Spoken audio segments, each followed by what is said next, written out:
Good morning student. हम पढ़ रहे थे क्या, विदेशी व्यापार, और हमने कर लिया था फॉरेन ट्रेड का हिस्टोरिकल बैकग्राउंड वगैरह। आज हम करेंगे क्या कि विदेशी व्यापार की मुख्य विशिष्टताएं। क्या करेंगे? विदेशी व्यापार की मुख्य विशिष्टताएं।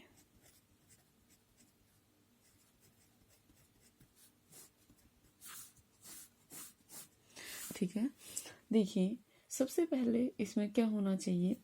सबसे पहले आता है व्यापार असंतुलन। व्यापार असंतुलन। देखिए मैं आपको एक बात बताना चाहती हूँ।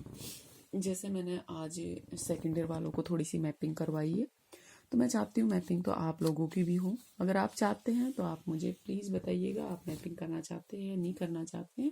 क्योंकि सबसे पहले आपको इंडिया की मैपिंग करवाऊंगी, फिर आपको वर्ल्ड की मैपिंग करवाऊंगी। और मैपिंग ज़रूरी है क्योंकि आपको नहीं पता चलेगा, मतलब मैप नहीं आएंगे तो आपको पता नहीं चलेगा। ठीक है, तो आप व्हाट्सएप पे मुझे बता सकते हैं कि मैपिंग करवानी है या नहीं करवानी है, आप खुद से कर लोगे।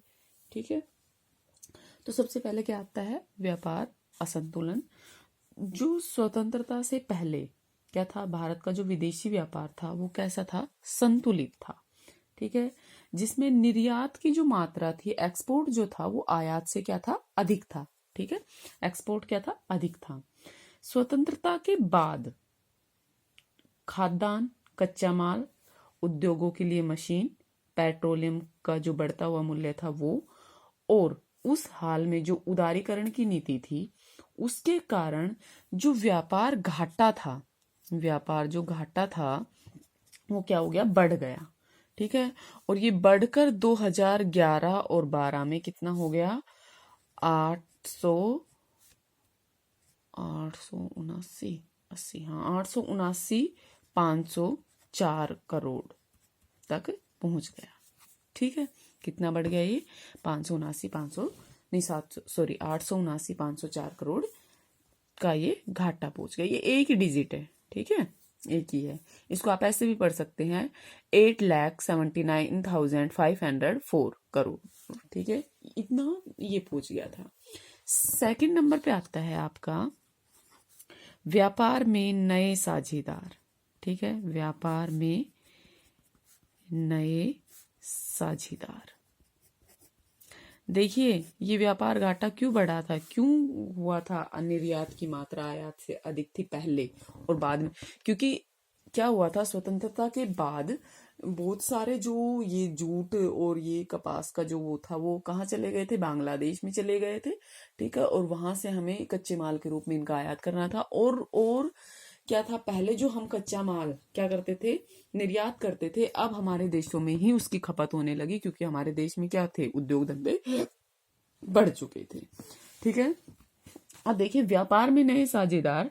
इसमें क्या था कि स्वतंत्रता से पहले जो यूके है, यूनाइटेड किंगडम था, वो भारत का सबसे बड़ा व्यापारिक साझेदार था।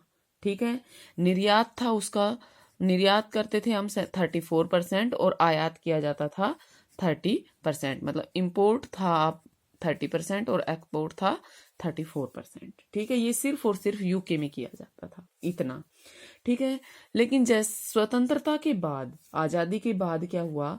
जो यूके था उसके साथ साथ जो संयुक्त राज्य अमेरिका है, रूस है, जर्मनी है, जापान है, ओपेक के जो देश हैं, चीन और एशिया के देश, और जो भारत के प्रमुख व्यापक साझेदार थे, मतलब प्रमुख जो ये सब क्या थे? पर भारत के प्रमुख साझेदार बन गए। ठीक है, इससे क्या हुआ? इससे जो देश के व्यापार था उसके विविधीकरण में हेल्प मिली। देखो पहले तो क्या था, सिर्फ यूके तक ही सीमित था, लेकिन जैसे जैसे हम दूसरे और देशों से करने लगे, जैसे यूएसए से, चाइना से, इन सब से करने लगे, तो क्या आई? हमारे उसमें विविधीकरण आई, विभिन्नताएं आई। ठीक है, क्योंकि वहां जो बनने वाली वस्तुएं थी वो क्या थी? अलग थी। और हमारे देश में मतलब जो यूके के अर्थव्यवस्था से तो हम वाकिफ थे, लेकिन वहां जब हमारा व्यापार वहां तक बढ़ा तो हम उनकी अर्थव्यवस्था से भी क्या हो गए? वाकिफ हो गए। ठीक है, हमें उनकी अर्थव्यवस्था के बारे में भी पता चला। थर्ड नंबर पे आता है कच्चे माल का बढ़ता आयात। कच्चे माल का बढ़ता आयात। ठीक है, इसमें क्या था कि जो भारत में औद्योगिक विकास के साथ साथ, भाई औद्योगिक विकास तो हुआ ही था स्वतंत्रता के बाद, लेकिन इसके साथ साथ क्या हुआ था, कच्चे माल की जो मांग थी, कच्चे माल की क्या थी, मांग भी बढ़ी। ठीक है, क्योंकि पहले हम क्या करते थे, सारा कच्चा माल एक्सपोर्ट कर देते थे, निर्यात कर देते थे, लेकिन जब हमारे देश में ही उद्योग धंधे बढ़े, औद्योगिक क्रांति आई, तो जो कच्चा माल था जो हम विदेशों में पहुंचाते थे, उसकी खपत कहाँ होने लगी, हमारे देश में ही होने लगी। ठीक है, तो इससे क्या हुआ, देश में कच्चे माल की मांग बढ़ी, जिससे कौन कौन से, रबड़, ऊन, कपास, जूट, नाफ्ता और खनिज, इन सब का क्या बढ़ा, आयात बढ़ा। ठीक है, हम आयात करने लगे। फोर्थ नंबर पे आता है आयात के बढ़ते स्रोत। क्या आता है, आयात के बढ़ते स्रोत।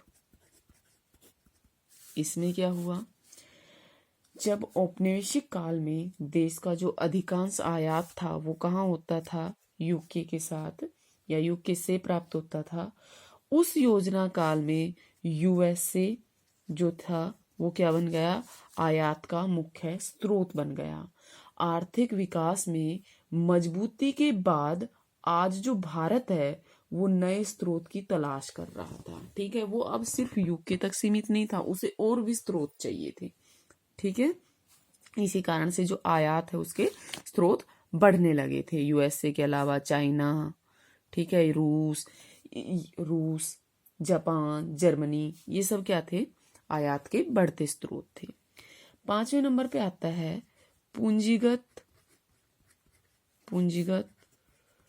वस्तुओं और नूतन प्रौद्योगिकी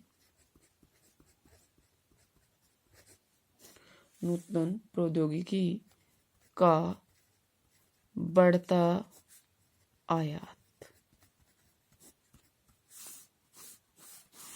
इसमें क्या हुआ था, देखिए, जो देश का जो वर्तमान आयात है उसमें जो पूंजीगत वस्तुएं हैं, मशीनरी, यातायात उपकरण और रसायन, इन सब के अलावा जो नवीनतम प्रौद्योगिकी, नूतन का मतलब क्या होता है, नवीनतम प्रौद्योगिकी है, उसका महत्व बढ़ रहा था धीरे धीरे। ठीक है, गैट नाम सुना होगा आपने, गैट। ठीक है, गैट के बाद इसे और भी प्रोत्साहन मिला, किसे, पूंजीगत वस्तुएं और जो न्यूनतम प्रौद्योगिकी है उसके बढ़ते आयात को और भी क्या मिला, प्रोत्साहन मिला। ठीक है, नेक्स्ट क्या है, निर्यात के लिए बढ़ता बाजार। निर्यात के लिए बढ़ता बाजार।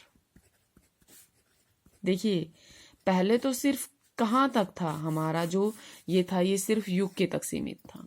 ठीक है, भारत अपने आयात को क्या कर रहा था, अब धीरे धीरे निर्यात को आयात के अनुरूप बनाने के लिए उसमें विविधता ला रहा था।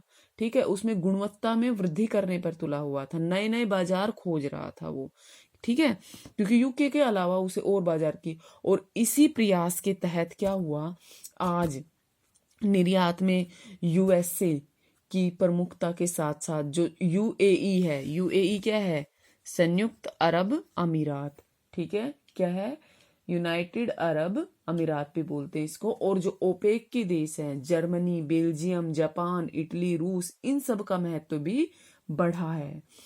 हाल ही में देखें तो हाल के वर्षों में भारत के द्वारा जो निर्मित वस्तुएं हैं वो एशियाई और अफ्रीकी देशों में बहुत ज्यादा लोकप्रिय है। ठीक है, आगे हम करेंगे कल। आज के लिए इतना ही काफी है। आई होप आपको समझ में आ रहा होगा। ठीक है, ये और भी हैं विदेशी व्यापार की मुख्य विशेषताएं। आपको ये समझना है कि पहले सिर्फ और सिर्फ हम कहाँ तक सीमित थे, यूके तक सीमित थे, लेकिन अगर आज के टाइम में भारत की वो देखी जाए तो आज भारत लगभग पूरे विश्व में फैल चुका है। भारत के आयात और निर्यात के स्रोत, मतलब भारत की इकोनॉमी अब कैसी बन गई है, ओपन इकोनॉमी बन गई है। जो पहले टाइम पे क्या थी, यूके के टाइम पे क्या थी, क्लोज इकोनॉमी थी। वैसे हमारी इकोनॉमी को ओपन बनाने का काम कुछ इनका भी है, ठीक है, विविधता लाने का काम कुछ इनका भी है, लेकिन फिर भी बहुत हद तक हमने अपने आप ही कोशिश की है, ठीक है। और मैप के बारे में प्लीज मुझे बताइएगा, ठीक है, मैं वेट करूंगी आप लोगों के कमेंट का, ठीक है। Thank you.